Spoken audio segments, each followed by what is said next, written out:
Hey, good morning. Patricia Murphy here. It's Saturday. This is Seattle Now. Today we're bringing you the best from the KUOW Newsroom.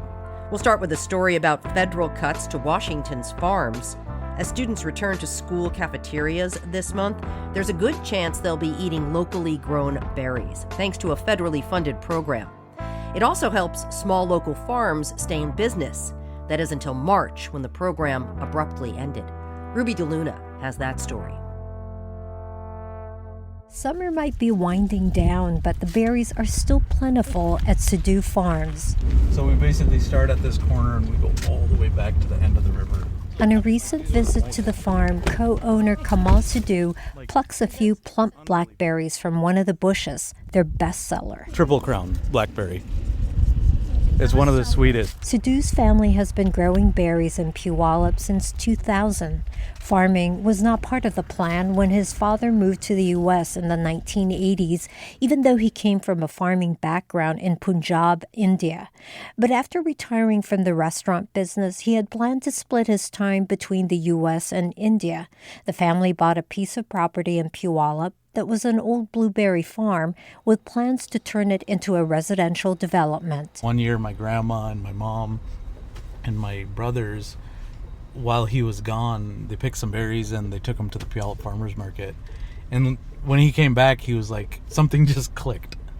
So ever since then, we've just been like full swing into farming. Over time, they started growing raspberries, marionberries, tayberries, and loganberries. In 2015, they bought another farm. Today, the farms produce 40 varieties.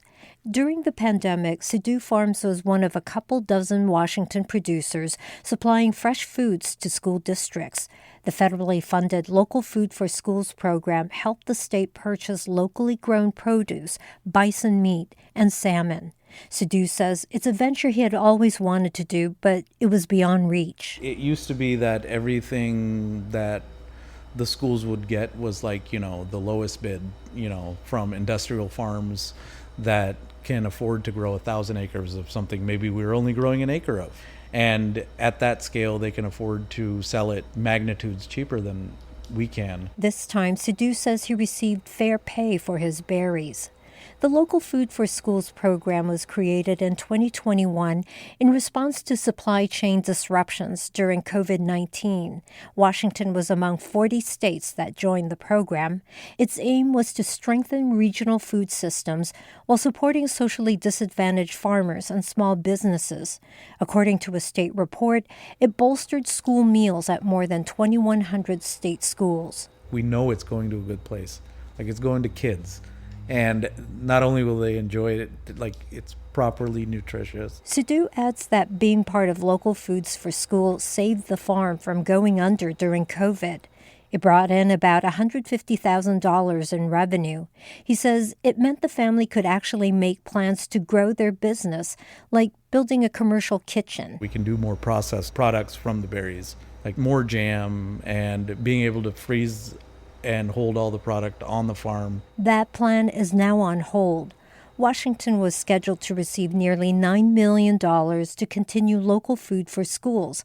But in March, the USDA canceled the program when it slashed $1 billion in funding. It was just like a gut punch. Workers are pruning vines, preparing them for the next season. Sidhu says his farm continued to supply berries this year because some schools chose to opt in. The schools wanted it enough that they're dipping into their own pockets to pay for it. They know that there's something special about it. Sidhu says with one less market for his berries, it means he'll need fewer workers at the farm. It pains him to think it might even mean pulling out certain varieties or pruning them to the point where they don't produce as much fruit. In Puyallup, I'm Ruby DeLuna, KUOW News. Now an update on a Washington state farm worker and organizer that was detained by federal immigration enforcement. Alfredo Juarez Zeferino has been back in Guerrero, Mexico for more than a month now. He was detained by ICE this spring near the fields where he worked in Washington's Skagit Valley. Juarez didn't speak to the press during his months in detention. Gustavo Segreiro recently caught up with him about that experience and how he's settling into life in Mexico. Here's Gustavo. Between the lush green mountains of western Washington and the ones found on the northern parts of the state of Guerrero, Mexico, Alfredo Juarez Seferino says the landscape is pretty similar. He sent videos showing his hikes up the side of a mountain near his new home of Santa Cruz, Yucucani. It's the rainy season now. As he hikes up the mountain, all around him are fresh mountain springs along the trails. Here, there's a lot of small little creeks with very clean water, like straight from the ground. And so, yeah, it's just been very exciting to go to this field and go drink a lot of water straight from the ground. Juarez was 8 years old when he and his family left this place for the U.S. Almost everyone in this small rural town knows someone or has family that left for the U.S., he says. It's been 17 years since he's set foot here. It's at these springs where Juarez fills up while he's working on his grandfather's plot of land where they grow corn. My family planted those corn, so we're working for ourselves. You know, when those crop grows, we'll gather them, and they will be for our family. Now, the big difference is that we don't have a boss here. And so we take break whenever we want. More than a decade ago, Juarez's labor organizing started over the issue of rest breaks while working the fields of Washington. The fight led to the state's first independent farm worker union with more than 500 members today. His advocacy friends believe that prominence made him a target for immigration enforcement earlier this year. Juarez didn't find out why he was arrested by ICE until a few days after being held at the Northwest ICE Processing Center in Tacoma. ICE argues Juarez had a deportation order since 2018 that's connected to a traffic stop when he was a teenager when local police handed him over to immigration officials. He later won a lawsuit that claimed it was racial profiling. His detention earlier this year sparked a series of protests by labor groups outside of the facility as ICE brought in more and more people. Tonight we are here to defend our siblings targeted by Trump, his chaos and ICE, and we demand an end to the criminalization of immigrant workers. Detention is violence, deportation is theft, and immigrant rights are non-negotiable. Juarez was part of a majority of people held at the Tacoma Detention Center who have no criminal convictions. During the 3.5 months in detention, Juarez spent time talking with some of 80 other men in his unit. All the other folks that were in the detention center, they were telling me that every one of them were being told that they were going to get deported, that they weren't going to get released. And that didn't matter their case. Many of the people he was locked up with were construction and farm workers from Washington. There were also people from as far away as Florida and Texas. Human rights researchers have raised concerns about the people transferred far from support of their home communities. Juarez often got visits from supporters and family. He was able to fundraise enough to get legal help. But after he was denied bond, he saw a long legal fight ahead, didn't trust the immigration court, and opted to voluntarily leave. All the while he was in detention, his family was already settling into a new life in Mexico.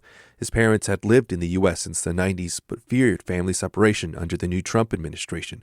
They went back to Mexico in March, along with 7 of Juarez's younger siblings who were born in the U.S.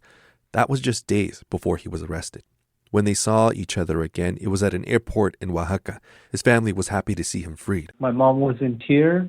I know when I was at the detention center, was very hard for my whole family, especially for my mom. Now he's kind of being a tourist in his own country. He's sharing videos walking through the food stalls of Oaxaca, where vendors let you pick out cuts of meat and grill it a few steps away from your table.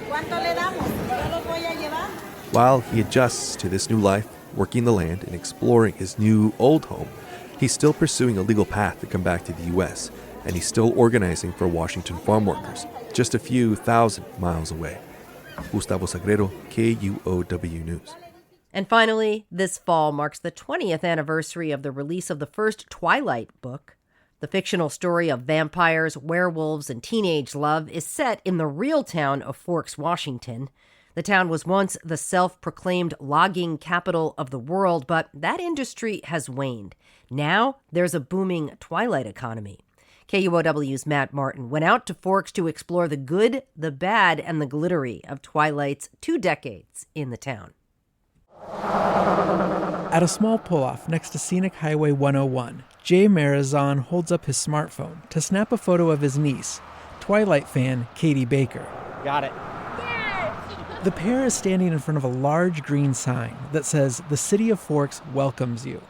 Baker is visiting from Florida and has loved Twilight since her sister gifted her the first book. I just love the story behind it and like how they're together forever, because I guess I'm just like a hopeless romantic. In case you're not familiar, the Twilight series is about a teenager who falls in love with an ancient vampire, and spoiler, becomes one herself so she can be with him eternally.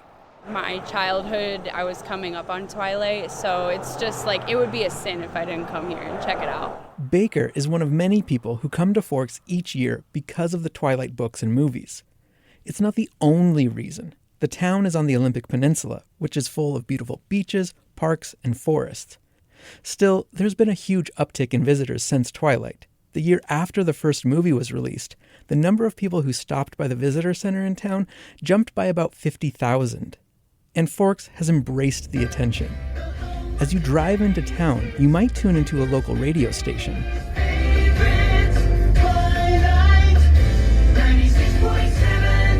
Twilight 96.7, or pop into a local cafe. Can I get the Twilight tea?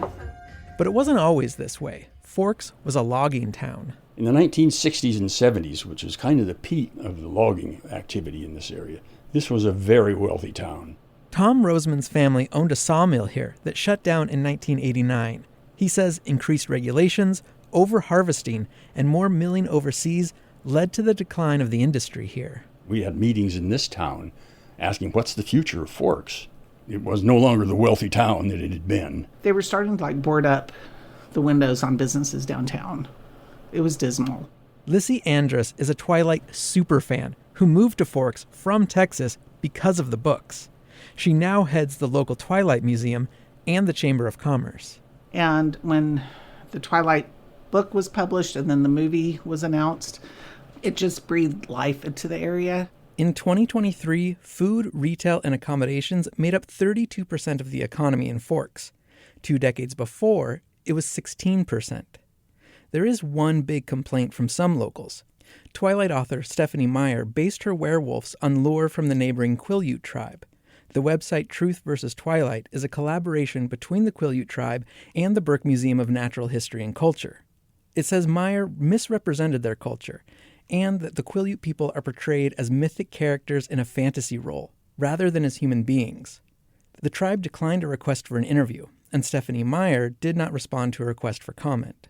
2024 saw a record-breaking year. Tom Rosemond is still surprised at this continued love for Twilight. Many people, including myself, says, well, this is popular culture. It'll last for a couple of years, 2 or 3 years, and something else will come along, and it'll be forgotten. It hasn't. It seems, just like vampires, Twilight may live forever. From Forks, I'm Matt Martin, KUOW News. Thanks for listening to Seattle Now, and thanks for supporting us during the fall fundraising drive. If you haven't had a chance to give financially, follow the link in the show notes and help us out. Our production team includes Caroline Chamberlain-Gomez, Andy Hurst, Vaughn Jones, Brooklyn Jamerson Flowers, and Paige Browning. Greg Kramer does our theme music. Seattle Now and KUOW Public Radio are members of the NPR network. I'm Patricia Murphy. See you soon.